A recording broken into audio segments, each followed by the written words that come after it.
My name is Jordan. I'm 30 years old, and I used to be blind. Not physically blind, but blind to the truth. I trusted people's words. I believed their smiles. I thought that if someone said they cared, they meant it. Until the day I discovered I was wrong. His name was Michael. We were together for 2 years. He said he loved me. Every day he said it. I love you, Jordan. You're the only one.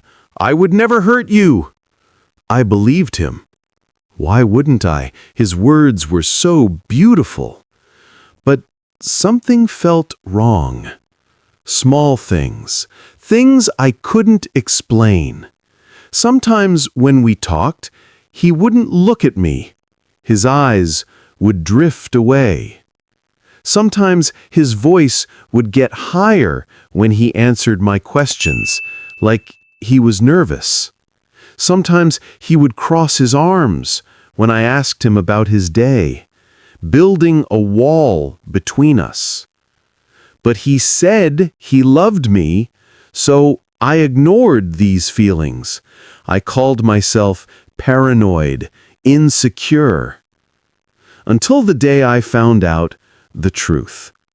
He was seeing someone else for 6 months while telling me every day that he loved me. When I confronted him, he finally admitted it.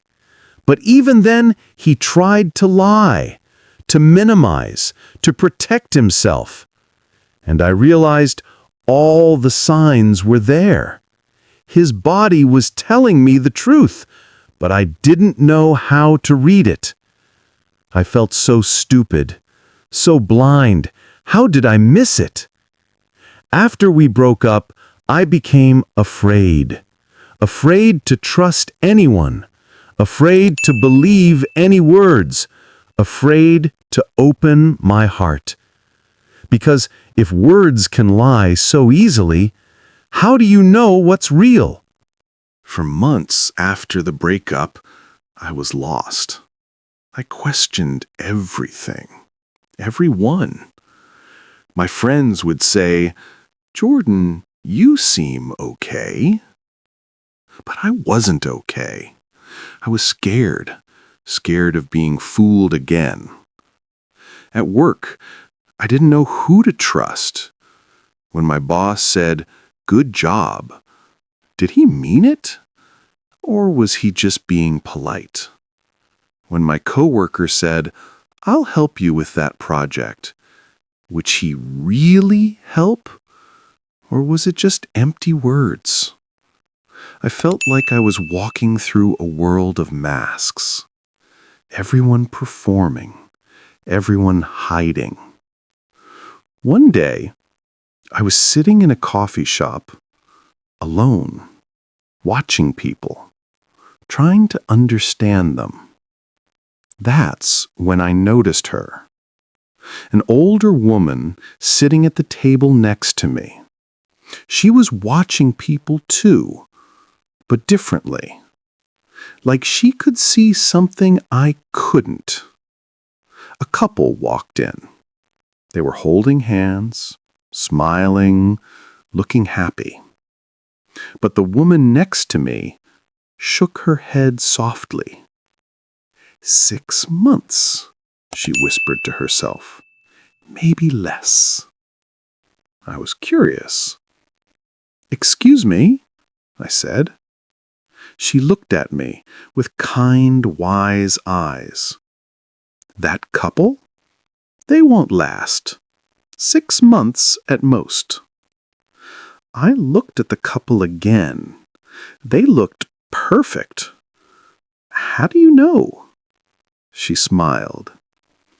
"Because I'm watching their bodies, not their words." I moved closer. "What do you mean?" She said, "Look at their feet." I looked. The man's feet were pointed toward the door, not toward his girlfriend. His body wants to leave, even if his mouth is smiling. His feet are already walking away. I felt a shiver. That's amazing. Not amazing, she said. Just observation. The body never lies. Only the mouth does. Her name was Dr. Elena, a retired psychologist. She had spent 40 years studying human behavior, reading people, understanding what they hide. "You look like someone who's been hurt by words," she said gently. Tears came to my eyes. Yes, I trusted someone, and they lied to me for months, and I didn't see it. You didn't see it because you were listening, not watching. What's the difference? I asked. Listening is what people choose to tell you, she said. Watching is what their body can't help but show you. She took a sip of her coffee. Would you like to learn to really see people? I nodded, desperately. Yes, please. I never want to be blind again. She smiled. Then pay attention, because the lesson starts now. Over the next few weeks, Dr. Elena became my teacher. Not in a classroom, but in life, in coffee shops, in parks, in the real world. She taught me to see what I had been missing my whole life.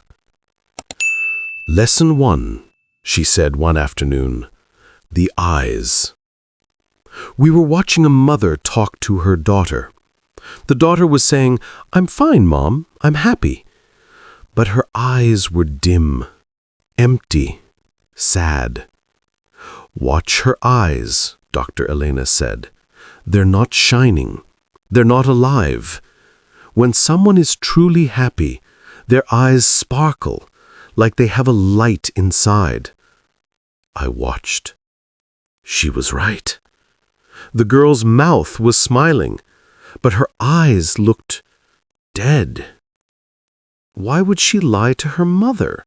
I asked. Maybe she doesn't want to worry her, Dr. Elena said.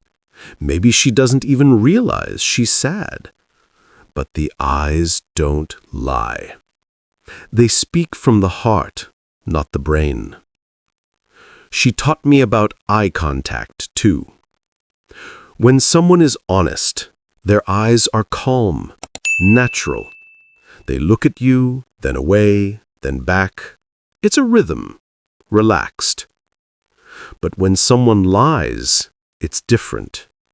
They either avoid your eyes completely, too much guilt, or they stare too hard, trying to convince you. Both are wrong. Both are lies. I thought about Michael, how sometimes he wouldn't look at me, and other times he would stare at me so intensely it felt forced. The signs were there. I just didn't know how to read them. Lesson 2, Dr. Elena continued another day. Listen to the music, not just the words. We were at a bus stop. A man was on the phone. "No, I'm not angry," he shouted. His voice was sharp, fast, loud. Dr. Elena smiled. He just told you he's angry, with his voice, not his words. But he said he wasn't angry.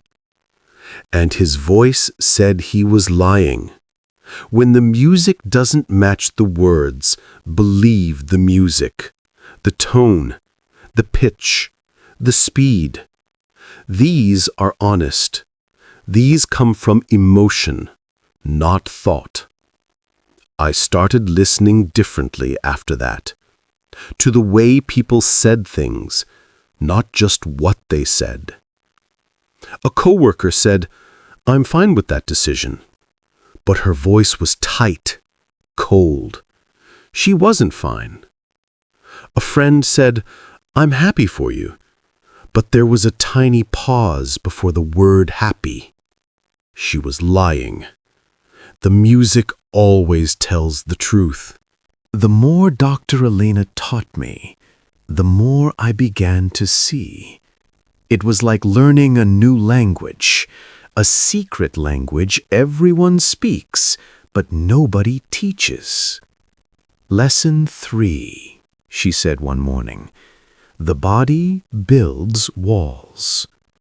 We were watching two people have a conversation, a man and a woman. They were talking, but the woman had her arms crossed tight against her chest. She's protecting herself, Dr. Elena said. Crossed arms means I don't feel safe, I don't trust you, I need a barrier. Maybe she's just cold, I suggested. Dr. Elena shook her head. Watch her face. She's not shivering. She's not uncomfortable from temperature. She's uncomfortable from him. I watched. The woman's face was tight. Her jaw was tense. She was definitely building a wall. Crossed legs do the same thing, Dr. Elena continued, and watch which way they cross. If her legs cross away from him, she's disconnecting. If they cross toward him, she might still be interested, but cautious. I thought about all the times I had crossed my arms without realizing what I was saying. My body was speaking, but I wasn't listening to it. Lesson 4, Dr. Elena said. The feet are the most honest part of the body. This one shocked me. The feet? Yes, she said. The face is trained to lie. The hands can be controlled, but the feet? Nobody thinks about the feet. They point where you really want to go. We watched a man talking to another man. They were smiling, shaking hands, looking friendly. But one man's feet were pointing toward the exit. He wants to leave, Dr. Elena said. His face says, "Nice to meet you." His feet say, "I want to escape." From that day, I always watched people's feet, and it changed everything. In meetings, I could tell who was engaged, feet pointing at the speaker, and who wanted to leave, feet pointing at the door. In dates, I could tell if someone was interested, feet pointing at me, body leaning in, or just being polite, feet pointing away, body turned. The feet never lied. Lesson 5, Dr. Elena said. The neck tells you about fear. We were watching a woman being interviewed for a job. She kept touching her neck, brushing it, rubbing it, adjusting her collar. She's nervous, Dr. Elena explained. The neck is vulnerable. When we feel unsafe, we touch it. It's like protecting ourselves. It's ancient, subconscious. She doesn't even know she's doing it. So, every time someone touches their neck, they're lying? I asked. Not lying necessarily, but feeling unsafe, uncomfortable. Maybe they're about to lie. Maybe they're just nervous. Maybe they're hiding something, but they're definitely not at peace. I started noticing this everywhere. In movies, in conversations, even in myself. Whenever I felt judged or exposed, my hand would drift to my neck. My body was trying to protect me. Lesson 6, she continued. The pause before the answer. This one was subtle but powerful. When you ask someone a question, pay attention to how fast they answer. Truth flows immediately. It doesn't need to think. But a lie needs time to be built. She asked me, "What's your favorite color?" "Blue," I said immediately. "See," she smiled, "no pause, no thought, just truth. Now let me ask you something harder. Did you enjoy your last relationship?" I paused, just a tiny pause, then said yes. "There," she said gently, "that pause, that's your brain working, deciding what to say, filtering the truth. Maybe you did enjoy parts of it, but that pause told me the full answer is complicated." I felt exposed, but also understood. From then on, I listened for the pause, that tiny hesitation, that fraction of a second where truth battles with what people want to say. Lesson 7, Dr. Elena taught me. Pursed lips hold secrets. We watched a teenager talking to his father. The father asked, "Did you do your homework?" The teenager's lips pressed together, tight. Then he said, "Yes." "He's holding something back," Dr. Elena said. Pursed lips means I have something to say, but I'm not saying it. He's locking the words inside. "Maybe he's just thinking," I said. Thinking doesn't require locking your mouth. This is containment. He wants to say something, maybe the truth, maybe anger, maybe an excuse, but he's forcing it down. I realized I did this too. Whenever I wanted to scream, but stayed silent. Whenever I wanted to cry, but held it in. My lips would press together, locking the emotion inside. Lesson 8, she said. The smile that doesn't reach the eyes. This was the saddest lesson, because I had worn that smile so many times. A real smile involves the whole face, Dr. Elena explained. The cheeks lift, the eyes crinkle. There's light, there's life. You can feel the joy. She showed me a woman sitting alone in the park. She was smiling at her phone, but her eyes were empty. That's a performance smile, Dr. Elena said. The mouth is shaped like happiness, but the eyes are flat, dead. She's pretending. Maybe for a photo, maybe to convince herself. But it's not real. I thought of all the times I had smiled and said, "I'm fine," when I was breaking inside. My mouth lied, but my eyes told the truth.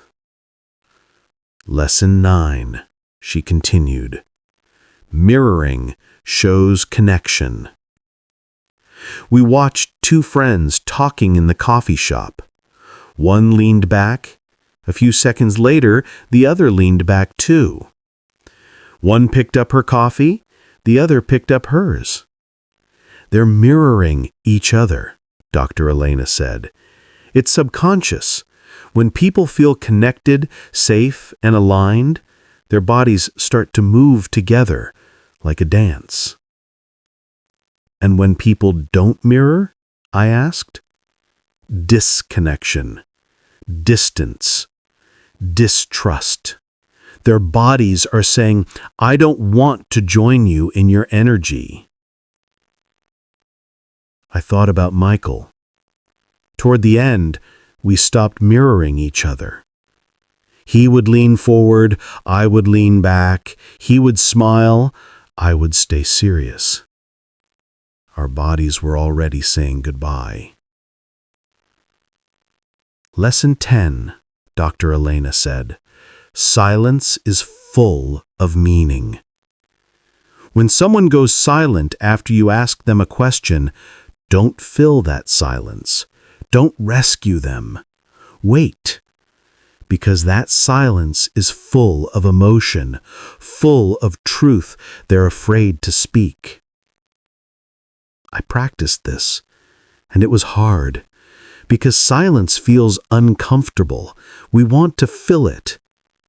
But when I learned to wait, people would eventually speak, and what they said in that silence was always more true than their first instinct. And finally, Dr. Elena said one day, the ultimate truth, time. Time tells you everything. Words are cheap, she explained. Anyone can say, I love you. Anyone can say, you're important to me. But time doesn't lie. If someone makes time for you, texts first, calls, remembers details, shows up, they care. If they're always busy, always have excuses, always choose other things, you're not a priority, no matter what they say. I thought about Michael. He always said I was important, but he stopped making time for me. He was always busy, always had somewhere else to be. His time told me the truth, but I didn't want to see it. After 6 months of learning from Dr. Elena, my life was completely different. I could see now, really see, not just what people said, but what they meant, what they felt, what they hid. And it changed everything.